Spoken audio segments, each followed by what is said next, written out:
Hello everyone, welcome to today's session. In this session, we will work on the automation with Python, where we will read a spreadsheet using Python library. So watch this video properly because it will test your previous learning. And don't forget to subscribe our channel. So let's start the today's session. So basically, I have just cleaned up my Python project. We have this main.py which is empty, and we are going to write an application that will read a spreadsheet file from our local file system. It will read some information from that spreadsheet file and do something with that data, and this would be very useful use case.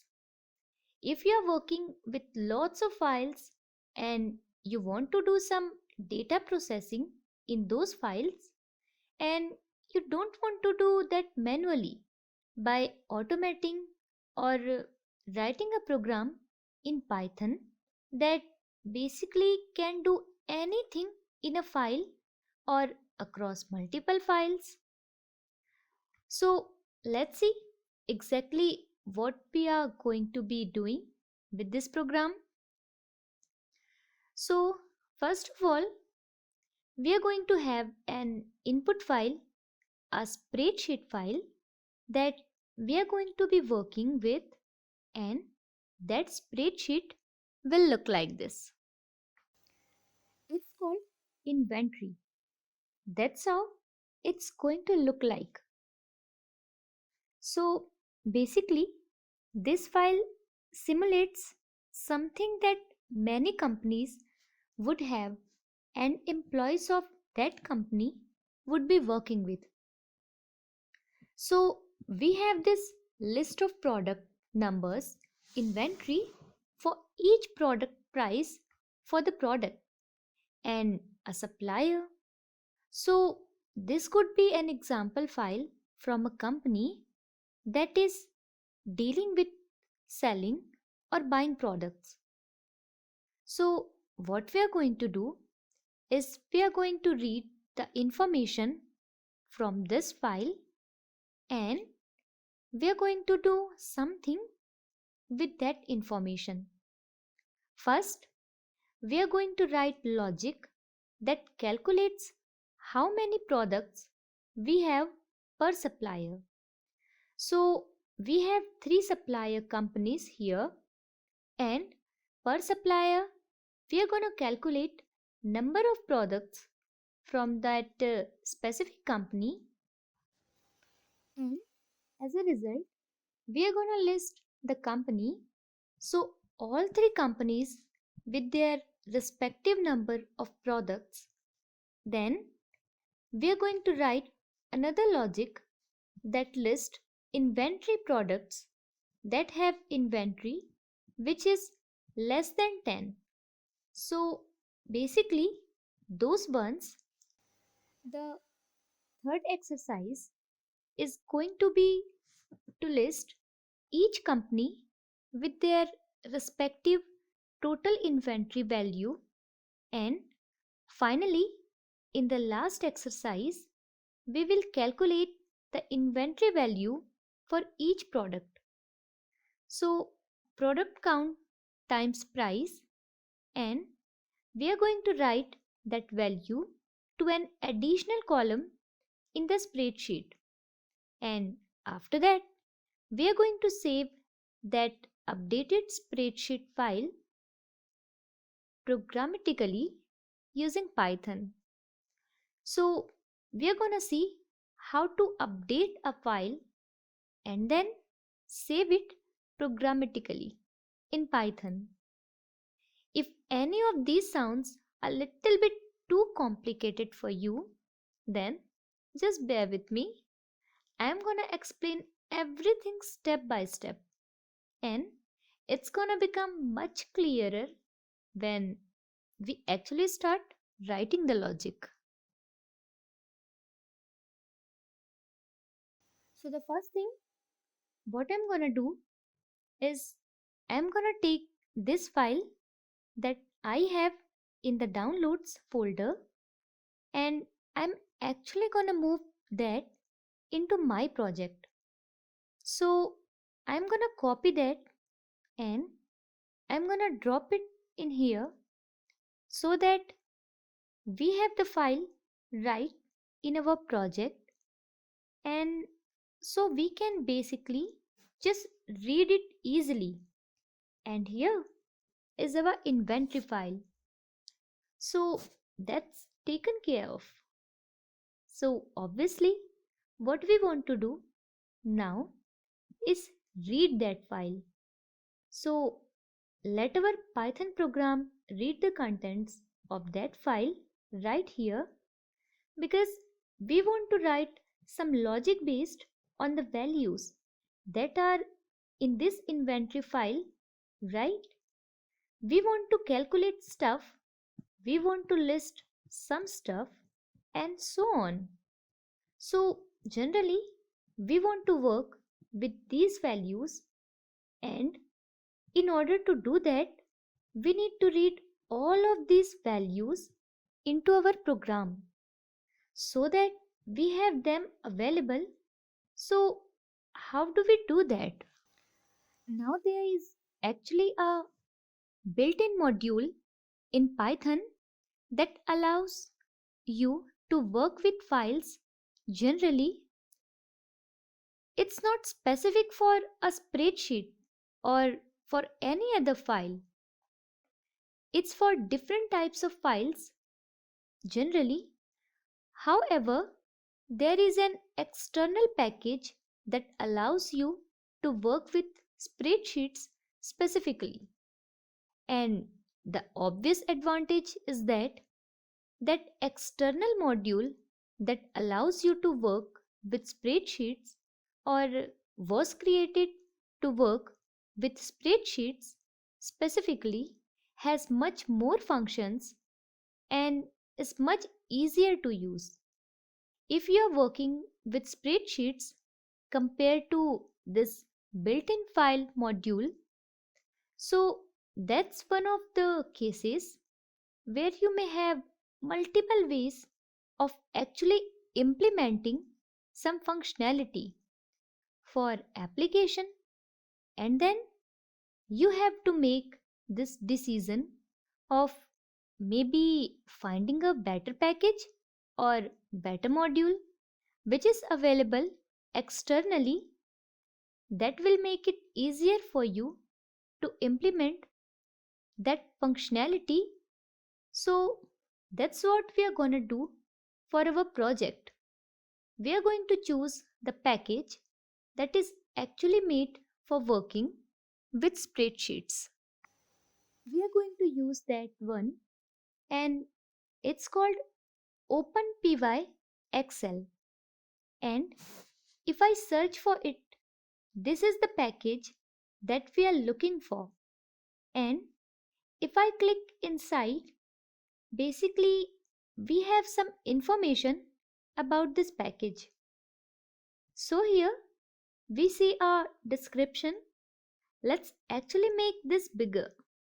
Description library to read write Excel files with all these formats.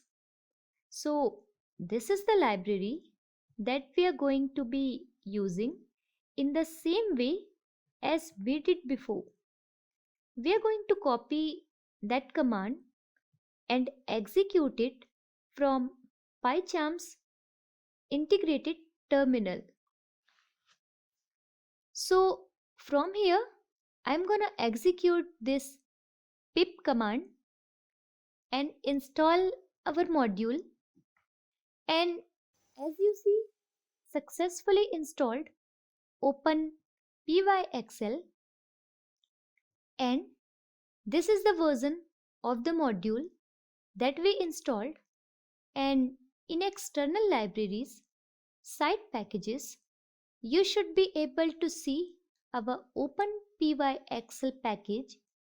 And now because the package is available locally, I can do import and open pyxl again. I get a suggestion from PyCharm because the module is there, and now we are able to use that package for our application. And one small note here, if you're wondering why there are some packages with a dot inside and some without, these are the packages that we install Python packages. And we know that because there's this init Python file inside, and the ones without the dot, they are just folders with bunch of files inside, but they are not Python packages. So to say, and inside some of those packages, we see other packages as well with their own init file. So hierarchy of multiple packages, and at this point I am going to say that the word library describes package that includes multiple other packages. So basically, which has a hierarchy of packages. So we have module, which is just one Python file that we can use in our project. Then we have package, which is a hierarchy of multiple modules with an init Python file inside. And then we have library, which is basically multiple packages together in a hierarchy, just like we see right here. So note the difference so you don't get confused when you see library package and module, especially it used interchangeably. Great. So now we have our module in place. So let's use it now to read our spreadsheet file. And again, you basically have to know the function names to do that. If you don't, you can do dot and get suggestions. And load workbook is actually the function that we need in order to read our spreadsheet file. So I'm going to choose this function, and obviously we need to tell this function which file it should read. So as a parameter, we are going to say please load inventory file, and we even get a suggestion because we have this inventory file here, and there you go. Now this function will load the workbook and all its content, and later we obviously want to do something with that content. So in order to be able to do that, we need to save it first as a variable, and let's actually call it inventory file like this, and this will give us the file contents. Now let's actually open that file again, and let's see exactly what we need so we can have multiple such sheets basically per file. So we need to tell the program which one it should use exactly. So for example, if this was called a product list, you would use that name, but we're going to go with sheet 1. So we're going to use that name, and we're going to grab that using following syntax. And you remember this syntax probably from using a dictionary. So this will give us this one specific sheet, and all the information inside, and we can also save that into a variable. So let's actually call that product list. So now we have read the whole file, then we have read this specific sheet of that file, and now we have all this information in that variable. So now we can read any of those values and do calculations, etc. using that variable. So let's get to our first task, and the first task is to calculate how many products we have per supplier, and then list the names of the suppliers with that respective number of products. So let's go back and do that. So the results, what we want to get is basically products, a number of products per supplier. That's what we want to get as a result. So we are going to create that variable, and we are going to set it to an empty dictionary. So by the end, our program should give us something like this: a dictionary where the name of the company is the key and the value is basically product count for that company. And since we have three suppliers or three companies, we are gonna end up with a dictionary with three key values pairs per company. So we are starting with an empty dictionary for products per supplier. And now let's see how we can programmatically calculate this. First of all, what we need is we need to go through each of these lines. So we have these rows, so we need to go through each and every row in order, in sequence, and we need to get or check a supplier name for that row. And you remember, whenever we execute a logic on multiple values over and over again, so basically same logic or same function gets executed for multiple different values for number of times. That's basically a use case for a loop. So we are looping through those rows, and we are doing the same thing per row, which is getting the name of the supplier.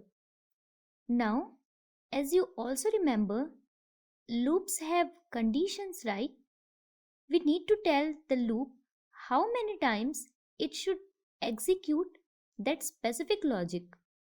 And if we check our file here, how many times we want to execute the logic, the answer is as many times as the number of products. So if we scroll down, we have 74 products. So we need to do that 74 times for each product.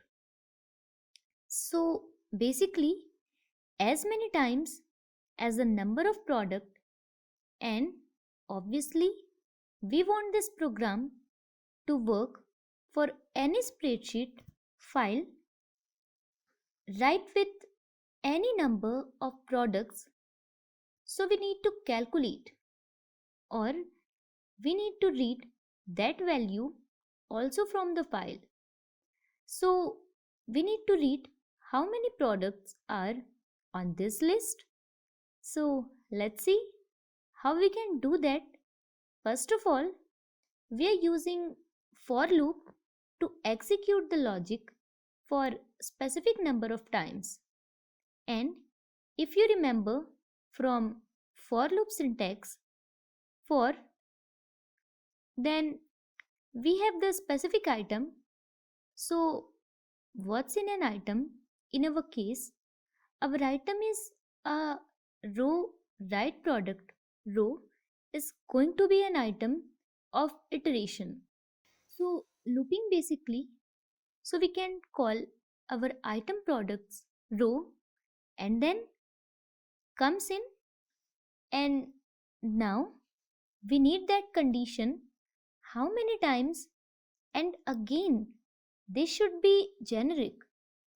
So we need to calculate, or we need to read the number of lines here, number of rows here from the file, and the way we can read, that is, remember, we have all the information we need in that one specific variable, which is product list, and that variable has the value for number of rows, which is called max row.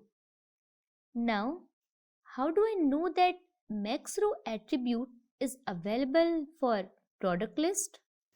I basically just looked it up on the documentation of the module, and as I previously also mentioned, whenever you are using a module, this module will have a documentation.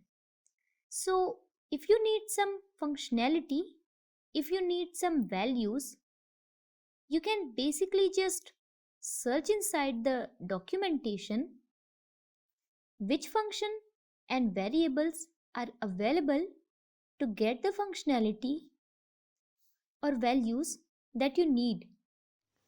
And we can actually test it. We can print it out like this, and as you see here, 75. So basically, max row will always give us the number of lines or number of rows in that specific sheet. So we know how many times to iterate. Now, whenever we are providing a specific number in a for loop like 75, for example, in this case, we need to put that number in a range like this. So we can't just say 70, or in this case, max row. Now, why do we need a range here? And why is number just not enough? Because the for loop is for iterating over a list, and the range will create a list of numbers to iterate through. In our case, the range of 75 will create a list of numbers, a sequence of numbers from 0 to 74. And with that, we are going to have a valid for loop where for each item in this list of numbers, some logic will be executed. So that's why we need a range here. And now there's one more thing that we need to fix. We go back to our spreadsheet. You see that the first row, so this is going to be the first row, generally does not actually include the product information. It just includes the titles for each column. So we actually do not want to read this line. We want to skip it, and we want to start from the second row. So instead of starting for loop from the first row, we want to start it from the second row. And in order to tell Python to start at row 2 in the range function, we are going to pass first parameter 2. So basically, this will give us a new range of numbers starting from 2 instead of starting from 0. And since we are using those numbers in the range as an inbox for the rows, the first number is going to be 2. So we are going to start iterating from the second row. So this will be the start point and this will be the end point. So generally from here to the end. Now there are two things specific to a range that you should be aware of. First of all, when we do not provide the start index, the start number in the range by default, it's actually 0. So it's not 1, but it's 0. And obviously, we don't have a line 0 here. So if we executed it with the default one, we would get an error. So that's one thing to consider, that range actually by default start at 0 and not 1. But for us, it doesn't matter because we are skipping the first one anyways. And we are starting from line 2 because our spreadsheet doesn't have line 0 obviously. Another specific of the range is that the second value here is the last number of execution in the loop in our case. This is going to be 75 because we have 75 lines and we printed that out here. That number is actually exclusive. It's not inclusive. That means that the range will execute from line 2 to 75 exclusive. So basically till here, this line will not be included in the loop. Again, that's a specification of the range which we need to fix, and want to tell you what we want, that iteration including the last number as well, including that max row, and the simple fix for that is going to be to do +1 here.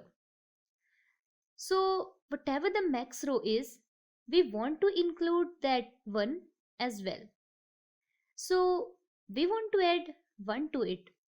Now we have a range starting from 2 and ending in 76 exclusives.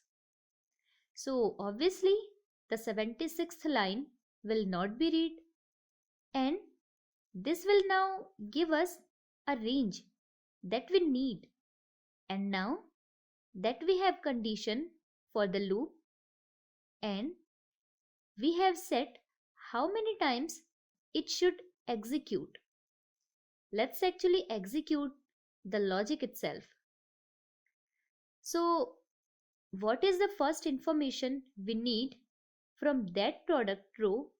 For each row, we generally need the supplier name so that we can increment or start counting how many products this supplier has.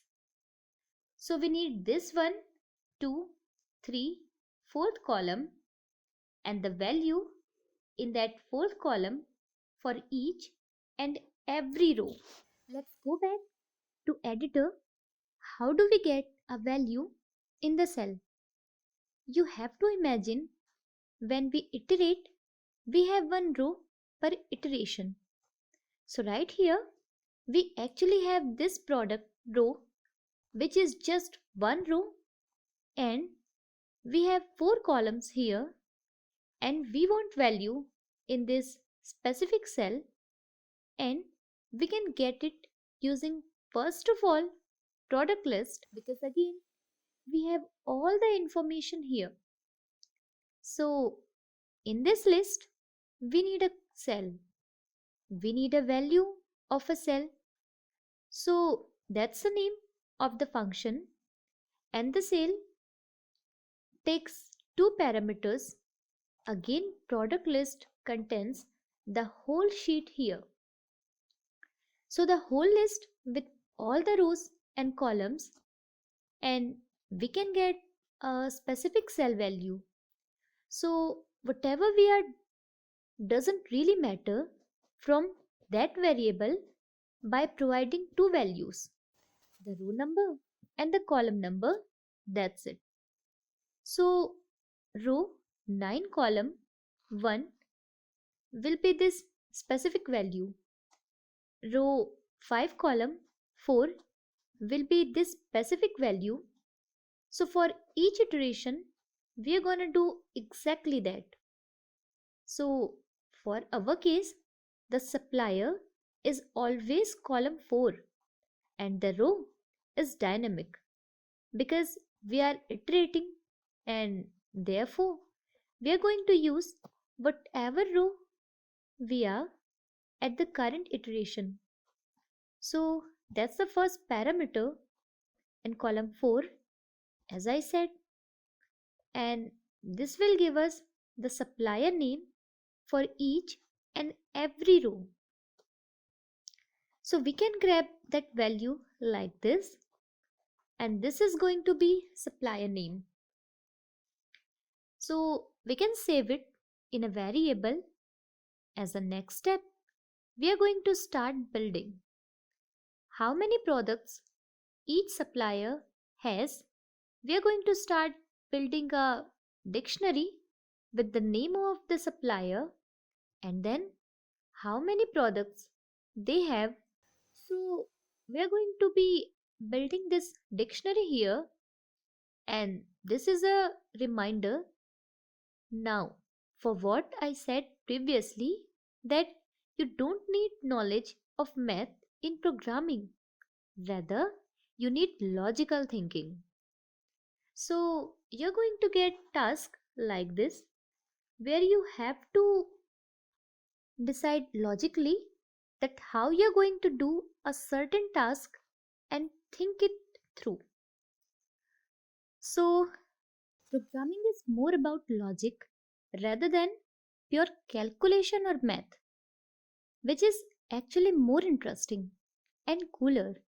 And that's exactly what we are going to need in this example. We are going to need some logical thinking to build this application. So bear with me on this one. The first thing we need to check here.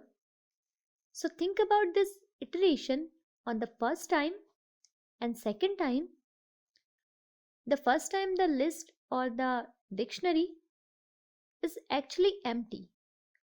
So we want to add the first supplier to the list right away. So we are going to grab that, and the syntax for adding a new entry in a dictionary is like this, where we have a key and a value here. So what we want to end up with the supplier name like a company and number of products for that supplier. That's the dictionary that we want to end up with. Then it's going to be as company and so on. So the very first supplier goes directly into the list, and we are going to need the name of that supplier. We don't know what it's going to be, so name as a key, and value is going to be 1 at the beginning, right? This is the very first iteration. So after the first its iteration, we're going to have the first company name, supplier name, and count 1 for that on the second loop. Second iteration, if the next line is a different supplier, like here, for example, then a new entry will be added because we have a new key now with count 1 right. So now we are going to have company as with one product company and with one product. Now what happens when on the next iteration we get company S again. What we want to happen is company S, the product count to increase to 2, right? Because now we found another product that is supplied by the same company. However, with this line, we are actually overriding and setting it back to 1. So, how do we make sure that number of products gets incremented instead of always setting it to 1? What we are going to do is, before we execute this line, we are going to check it a new supplier or an existing one, because that makes a difference. So, how do we know if it's a new one or an existing one? We can look that name up in the dictionary. If we have already edited that name in the dictionary, then it's going to be there, and we can do that very easily again with the syntax. If supplier name in the dictionary, it's actually very readable syntax that says, is the supplier already added to the list or is it a new one? So if this is true, again remember, if conditional. So if this is true statement, if the supplier's name is already there, then it is an existing one. So we need to increment the product number instead of setting it to 1. So instead of assigning a new value, we want to grab that value, the existing one, and basically add 1 to it, just increment by 1. So getting a value from a dictionary, you probably remember the syntax already using the key, and we can save it into a variable. Let's call it current number of products, like this. Remember, we are using a key in order to get the value, and the key is the supplier name, value is the product count. So this will give us the current number of products on the first iteration. This will be 1, or after the first iteration, we are going to have 1 product for that specific supplier, and if we already have that supplier in the dictionary, we want to increment the number of products for that specific supplier by 1, because we just found another product from that supplier. So we want this value to now be plus 1. So current number of products plus 1. So that's the new value that we want for the existing, for this current supplier. And how do we assign it back to the dictionary? Again, we grab that and assign it. So as you see, taking the values from the dictionary has the same syntax as setting that value in the dictionary. In fact, we could actually use a shortcut here. So instead of current num products, we could just take that value and add plus to it, and then set it back as a new value, and this will generally just give us a one liner. For the logic, depends on the taste whether this looks nice or not, or whether it's better to have a new variable and increment the value like this. Let's actually leave it like this. So this logic will take care of adding a product count every time we found another product for the same supplier. However, now we have to decide what happens when it's a new supplier. So if this condition is false, if the supplier name is not on the list, and this is going to be the case on the very first iteration as well, because the dictionary is basically empty. So there are no supplier names, and for that case, else we are going to do what we had before, which is just setting that number to 1. This is going to be the first value. So this will do two things. It will create a new entry in the dictionary for this new supplier, and it will set the product count number to 1 for that new supplier, and that's it. That's actually our logic, and let's actually try this out and print it out. So right here, I'm gonna print adding a new supplier, and this is going to happen 3 times because we have 3 suppliers. So we can safely print it because just gonna happen 3 times. There is one more thing we need to fix here, and that is getting the value from the cell. So if we actually execute this, now let's comment this out and actually print out what the supplier name here is. Let's actually get rid of this line. We don't need this, and run the program. You see here we have cell information. So it's not actually the value, the name of the supplier, but it's just the object cell, and the reason for that is because we are accessing a cell, but we're not actually extracting or getting the value out of it.